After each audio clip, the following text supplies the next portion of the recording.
should be taking whatever magical drugs can kick their brains into gear, because this ain't Olympic swimming. You know what I'm saying? Oh, he solved the Middle East, but he was doping, so it doesn't count. So, just so we're all clear, everything that Donald Trump said in that clip is a lie. Blatant and full.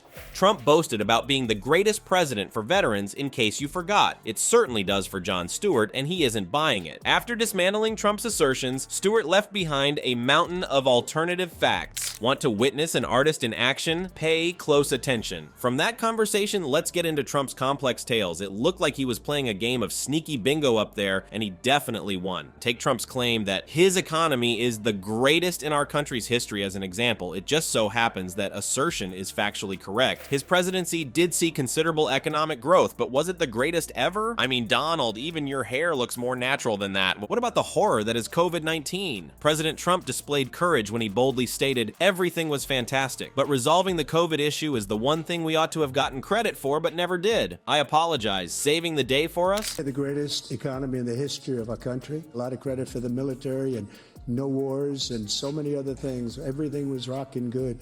But the thing we never got the credit for, and we should have, is getting us out of that COVID mess. Comparable to taking pride in calling 911 after setting a home ablaze. Under his watch, the United States ranked among the world's sickest and deadest countries. Just a little cleaning up. However, that's not all. Trump may have used GPS since his remarks against warriors were so untrue. According to him, we've done more for veterans than any president has in American history. Excuse me, Donald? As far as I could tell, when key VA officials were let go and privatization-related worries surfaced, our veterans were far from being lavished with attention. Let us now listen to John Stewart's take on this complete and utter rubbish. So just so we're all clear, everything that Donald Trump said in that clip is a lie, blatant and full, Stewart commented in his usual forthright speech. I am hurt. So just so we're all clear, everything that Donald Trump said in that clip is a lie. Blatant and full. In the sweltering heat of Florida, that must have hurt more than a badly placed spray tan. It would appear that Trump used his research into fairy tales to support his claims in the debate. The banking sector, a vision, COVID response, true story, military-friendly medical treatment. Paul Bunyan would be flushed by this fantastic tale. Astonishingly, Trump can say so much and so little of it is true. He appears to be a Trump University alum with a doctorate in business. Oh, I thought that was also down. Now we get to the fun stuff, people. While Trump made up stuff, the rest of us were just living our lives. Imagine a world where the COVID-19 pandemic struck like a freight train, the economy wasn't perfect, and our veterans were wrongfully treated with disrespect. That's it. During his debate performance, Trump lied more than a caught cheating toddler. That John Stewart would adore these things is hardly surprising. When the jokes come to mind but the punchlines are delivered by someone else, what is a comic to do? Laughter abounds with Trump, and John Stewart's debate performance was pure gold. The former host of The Daily Show slaughtered Trump like a Thanksgiving turkey instead of just fact-checking him. How does Stewart do it? A blend of sharp sarcasm and comedic timing akin to that of a crazed chihuahua. He did more than Mike Tyson could have dreamed of by exposing Trump's lies and turning them into powerful punchlines. Think about what Trump has said about the response to COVID. Everything was really fantastic, Stewart said with a nasty smile. But resolving the COVID issue was the one thing we ought to have gotten credit for but never did. Yes, and I should take the credit for putting out the fire I set in my kitchen. That must make perfect sense, right? However, Stewart was far from finished. The romantic entanglements, if you will, of Trump were his goal. I didn't have sex with a porn star, Stewart declared in response to Trump's denial of impropriety. She was only good for pornographic roles at most. Okay, now I understand. Didn't have sex with a porn star.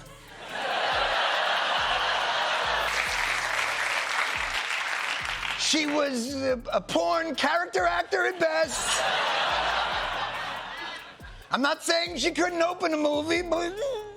Donald, your explanation is much appreciated. Like a sniper rifle, Stewart's satire is deadly precise and merciless. So let us be clear, Donald Trump said nothing but lies in that clip. Full and blatant, he went on to say, describing Trump's performance in the debate. Hurt. That's gonna leave a lasting impact. However, Stewart does not view it as a game. When the going gets tough, he understands when to drop the humor and strike you square in the face, the same way he said he does not value our veterans. He doesn't care. The military is something he simply will not abide. He doesn't care about our veterans. He doesn't care. He doesn't like the military at all. Probably the worst administration in history. The worst presidency in the history of our country. This shouldn't be a debate.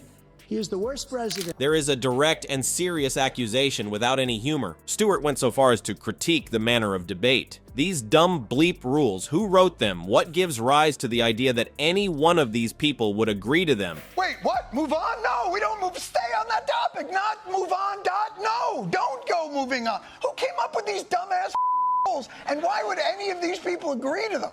Good question, John. Maybe the same people who thought it was a smart move to give Trump a second chance at the presidency. As before, the comedian poked fun at Trump's comments. Additionally, he went for Trump's physical characteristics. A golf challenge was extended to me by him. Even at 50 yards, he can't hit the ball. As impressive as Trump has been as president, his golf game seems to match it. Challenged me to a golf match.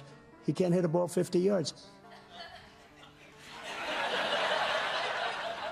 You almost forget how bleak things are generally since Stewart's perspective is so accurate, almost there. He said, I could sure bleep use some recreational ones right now because this cannot be real life. John, I couldn't agree with you more. Can you move the stress relief to the next person? After much laughter at Trump's expense, Stewart moves on from one-liners to more substantive criticism. Underneath that biting wit is a patriot who worries about the state of our country. When Stewart starts to take things seriously, even the class clowns pay attention and straighten up. Come to think of it, Stewart's purpose here goes beyond just making us chuckle. His ability to blend razor-sharp political commentary with hilarious anecdotes will leave you bewildered. He can crack you up 1 second and then slam you with cold, hard facts that will make you question all you thought you knew about politics. Think about his comments regarding Trump's treatment of veterans. Stewart doesn't stop at just calling out Trump's lies. He proceeds to claim he doesn't care about our veterans before launching into a fatal attack. He doesn't care. The military is something he will not abide. The worst administration in history, if not the world. The most incompetent leader our country has ever had. The only sacred obligation we have as a country is to care for our veterans when they come home and their families and equip them when they go to war. That's what we're doing. That's what the VA is doing now.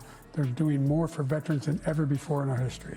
Hurt. Not a jab, that is a knockout punch, but that's not all Stewart does. He goes on to make some heartfelt comments on the debt we have to our veterans. Our nation's solemn responsibility is to ensure the well-being of our troops and their families when they return from battle and to equip them for battle. That is our current endeavor. The VA is now engaged in such activity. There has never been a period in our history when so much has been done for veterans. To me, that's the definition of being a true believer, especially when the debate's moderator tried to change the subject. That wouldn't fly with Stewart. He charged in with an attitude of pure aggression, demanding, wait, what? Keep going? Oh no, we're not going anywhere. You must keep discussing it. You must not proceed to, no, hold on a second. Who came up with these ridiculous regulations? What gives rise to the idea that any one of these people would agree to them? That's Stewart. He doesn't shy away from addressing weighty topics, but surely there must be a number of other political analysts who feel the same way, is likely the question running through your head at the moment. To be more precise, no. Stewart is remarkable because he never shies away from taking responsibility for his actions. Claiming liar, liar, pants on fire isn't enough for him. Nope, he's not afraid to call someone out on their BS and gets what he wants. He made a scathing remark during the arguments. Everyone, guess what? This isn't the Olympics, so they should be taking some magical drug to help them focus. They should be taking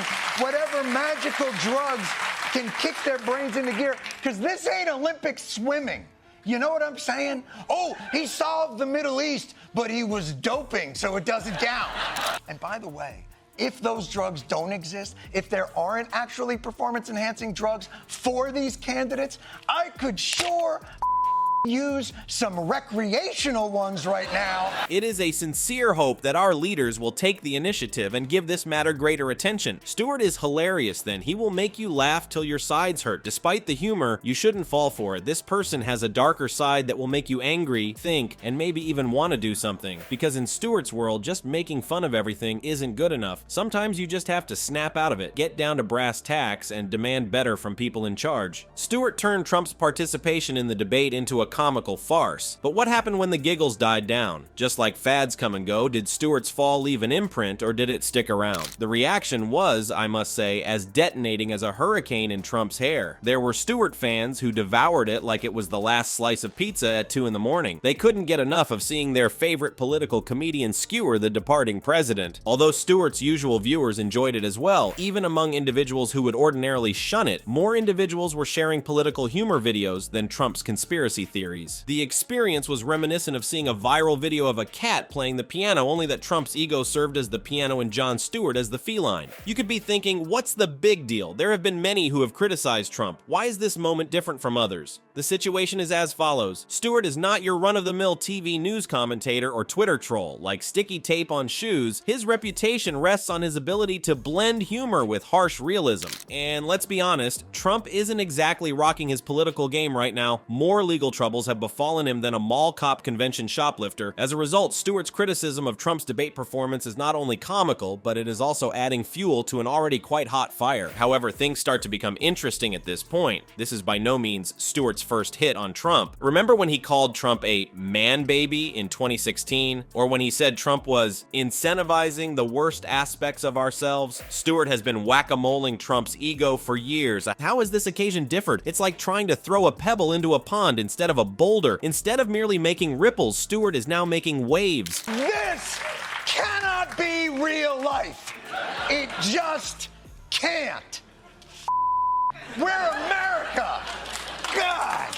Moreover, those waves are eroding Trump's legitimacy among those who do not already sleep with a MAGA hat on. When all is all said and done, what are the lasting consequences? As a nonprofit, I can only say that Trump's political future appears as bright as a black hole. With each new expose of Trump's lies by Stewart and others like him, the political house of cards seems to be crumbling. In addition, Stewart's influence goes much beyond his local listeners. Multiple publications have repeated his criticisms. They have gone viral on social media, and people talk about them over water coolers, or more precisely, through Zoom discussions these days. Very much like a political telephone game, only the message gets louder rather than twisted. The scope of Stewart's critique of Trump extends much beyond that one comical occurrence. It is in keeping with a larger trend of holding powerful people accountable. In a world when false information can spread rapidly across California, we rely on Stewart and those like her to disseminate the truth. Just because it's funny how sometimes the best way to deal with political foolishness is to laugh it off and then vote it out of office.